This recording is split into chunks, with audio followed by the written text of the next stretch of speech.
নমস্কার বন্ধুরা, সোনালী স্বপ্ন চ্যানেলের পক্ষ থেকে আমি সুপর্ণা আমার সমস্ত দর্শক বন্ধুদের ভালোবাসা জানিয়ে আজকের এই ভিডিওটি আমি শুরু করছি। আপনারা সকলে কেমন আছেন বন্ধুরা? আশা করব ঠাকুরের আশীর্বাদে সবাই খুব ভালো আছেন। আজকের ভিডিওর বিষয়বস্তু কি তা কি আমরা জানেন? আজকের ভিডিওর বিষয়বস্তু হচ্ছে গণেশ পূজার দুর্বা ঘাস কেন দেওয়া হয়, গণেশ পূজাতে দুর্বা ঘাস কেন দেওয়া হয় আর দুর্বা ঘাস কটি দেওয়া হয় তার পৌরাণিক কারণ আজকের এই ভিডিওতে আমরা জানব। কিন্তু তার আগে আমি আমার সমস্ত নতুন বন্ধুদের উদ্দেশ্যে একটা কথা বলতে চাই। আমি মূলত আধ্যাত্মিক, পৌরাণিক, ভক্তিমূলক কাহিনী ও নানান অজানা কাহিনী সংক্রান্ত ভিডিও দিয়ে থাকি।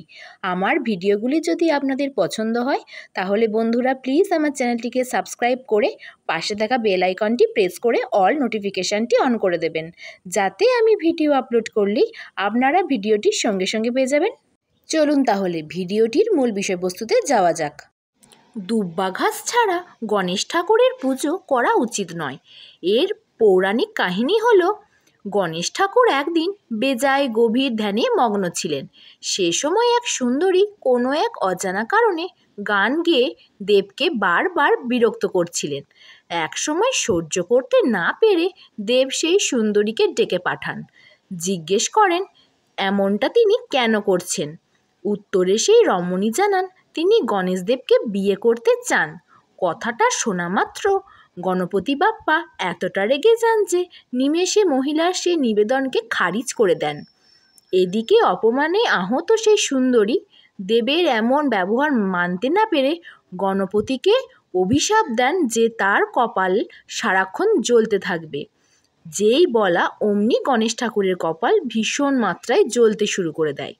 কষ্টে এমন হাল হয় গণেশ ঠাকুরের পক্ষে উঠে দাঁড়ানো সম্ভব হচ্ছিল না।